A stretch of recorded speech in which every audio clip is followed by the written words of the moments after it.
안녕하세요. 오늘은 2022년 8월 22일 월요일입니다. 현대중공업 주가 전망, 서머 랠리의 끝, 지속적인 하락은 언제까지? 라는 제목으로 오늘 시한 방송을 시작하겠습니다. 네, 오늘 전체적으로 계속 안 좋았죠? 코스피, 코스닥 양대 시장 모두 1.21%, 2.25% 네, 크게 하락한 모습이었고요. 미 증시는 지난주에 공개된 7월 FOMC 의사록이 공개가 되었죠. 이때 연준의 그 금리 인상 의지가 재확인되었다고 합니다. 연준 의원들의 잇따른 매파적 발언들, 그러니까 긴축 기조를 유지하겠다는 발언들이 계속 공개되면서 파월 의장이 연준 그 금리 인상 속도를 좀 조절하겠다라는 그 발언이 좀 희석되는 모습이었습니다. 특히 제임스 블러드 세인트루이스 연방준비은행 총재의 그 9월 달에 0.75포인트 금리 인상을 하겠다라는 발언들도 공개가 됐고요. 그래서 지금 75bp, 그 다음에 50bp 팽팽하게 맞서고 있는데 지금 시장에서는 75bp를 올리겠다라고 좀 평가를 하고 있는 것 같아요. 그래서 미 증시도 지난주에 계속 안 좋았고요. 그 다음에 그 영향으로 코스피도 계속적으로 지금 하락하는 모습을 보여주고 있습니다. 그리고 10년물 국채 금리가 3% 정도 인상되면서 그 금리가 오르면 기술주들이 좀 안 좋죠. 그래서 엔비디아나 메타나 그 다음에 성장주인 테슬라, 그 다음에 마이크로소프트 같은 기술주 성장주들이 일제히 좀 하락한 모습을 보여줬습니다. 오늘도 보면 그 한국 시장에서는 네이버랑 특히 카카오가 좀 많이 떨어졌죠. 그래서 제가 일전에 카카오 주가 전망에 대해서 방송을 한 적이 있는데 그때 제가 1차 목표가까지는 이제 카카오 상승하는 모습을 보여주긴 했는데 그 이후로 121선 저항을 맞으면서 계속 이제 좀 지지부진한 모습을 보여주고 있습니다. 그래서 오늘은 한국 증시가 연준의 그 매파적인 발언과 중국의 금리 인하 여러 가지 이슈로 인해서 그 원달러 환율이 금융위기 이후에 처음으로 이제 1340원선을 장중에 돌파하는 모습을 보여줬습니다. 환율이 높아지면 그만큼 국내 증시는 상승에 압박을 받게 되죠. 특히 중국의 중앙은행격인 인민은행에서 기준금리라고 볼 수 있는 1년 만기 대출 우대 금리 LPR을 3.7%에서 3.65%, 0.05% 인하하는 결정을 했다고 합니다. 중국 경제 지표가 지금까지 나온 경제 지표가 여러 가지 안 좋다 보니까 중국에서는 경제 부양을 하기 위해서 금리 인하하는 모습을 보여줬고요. 자연스럽게 달러가 강세되고 여러 가지 영향으로 원달러 환율에 압박이 좀 있는 것 같아요. 그래서 계속 원달러 환율은 1300원 이상으로 이미 좀 고착화되는 모습이죠. 좀처럼 1300원 이하로 좀 내려오는 모습을 보여주지 못하고 있고, 다만 이제 조금 긍정적으로 볼 수 있는 시그널이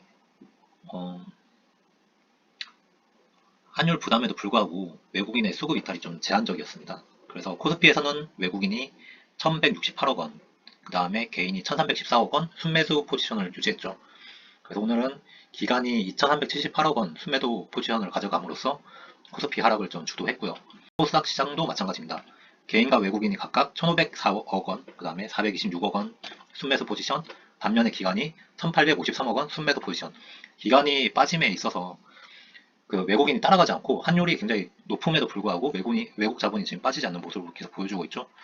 그래서 코스피는 제 생각으로는 지금 이미지가 지금 오류가 났는데 코스피가 60일 고가와 20일 저가 이동평균선 라인에 안착한 모습을 좀 보여주고 있습니다.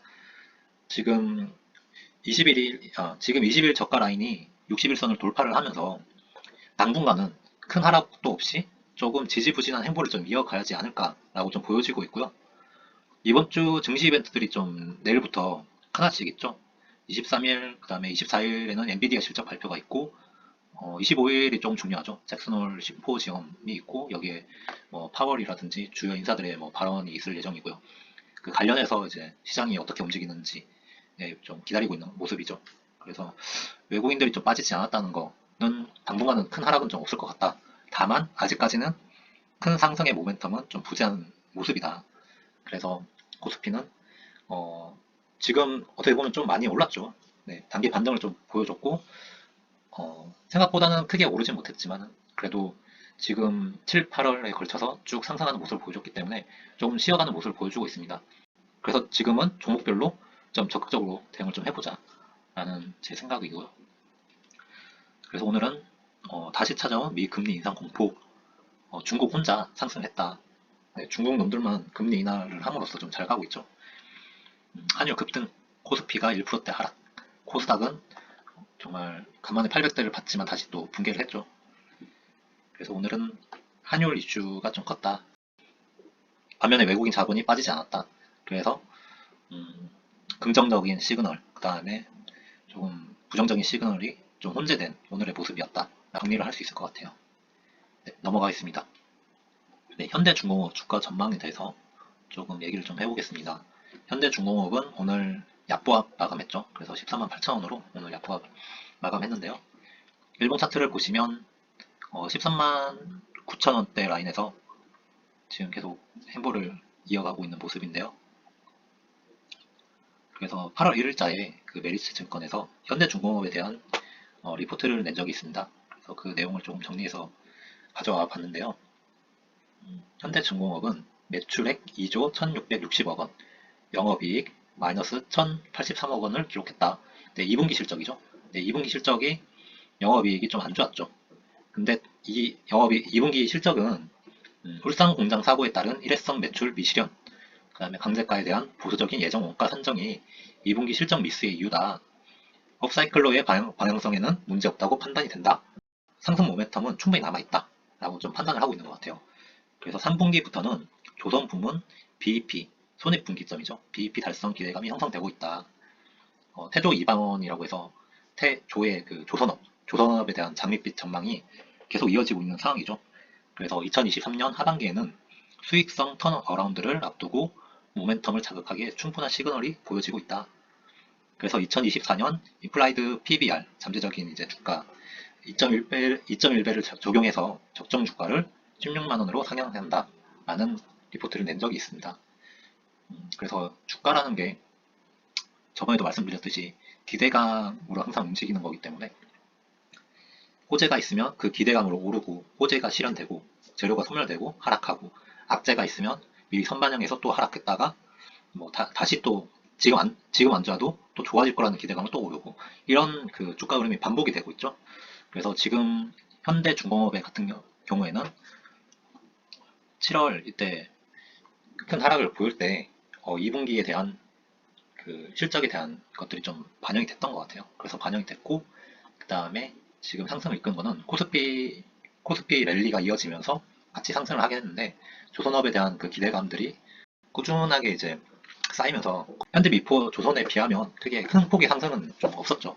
좀 아쉽긴 한데 그래도 꾸준히 우상향하고 있는 모습을 보여주고 있고, 제가 추세선을 이어봤을 때 추세선도 이제 꾸준히 우상향하는 모습인데요. 그래서 오늘 제가 13만 9천원에 오늘 시가에 들어가긴 했습니다. 그래서 소액으로 13만 9천원으로 지금 매수가 들어가 있고요. 지금 1차 목표가는 14만 2천원으로 지금 잡아놨습니다. 그래서 14만 2천원이 지금 여기 그어놓은 종고점 라인이죠. 이 종고점 라인까지 1차 목표. 그 다음에 1차 목표를 뭐 뚫는다. 그러면 충분히 14만 5천원까지는 갈 수 있다. 근데 다만 지금 자리가 어떻게 될지 아무도 모르는 자리예요. 그래서 지금 이 자리에서 이게 뚝 떨어질 수도 있고 올라갈 수 있는 거는 정말 신을 믿는다면 정말 신만 알 수 있는 영역인 거죠. 그래서 지금 이 자리에서 만약에 떨어진다. 그러면 손절가는 12만 5천원 요 라인까지 지금 생각을 하고 있고, 지금 여기 추세선의 중간값을 이탈한다. 그러면 12만 5천원까지 아마 떨어지지 않을까 라고 좀 보여지고 있습니다. 그래서 현대중공업은 좀 단기적으로 계속 이제 트레이딩을 하면서 계속 볼 생각인데요. 그래서 좀 1차 목표, 2차 목표가로 좀 세분화를 시켜서 제가 꾸준히 좀 볼 생각이고, 그 다음에 전문가 분들의 의견이나 증권사 리포트가 업데이트 된다면 제가 블로그에 계속 정리할 예정이니까 조금 관심 있게 봐주셨으면 감사하겠습니다. 네, 오늘 시황 방송은 여기까지 하겠고요. 지금까지 시청해주셔서 감사합니다.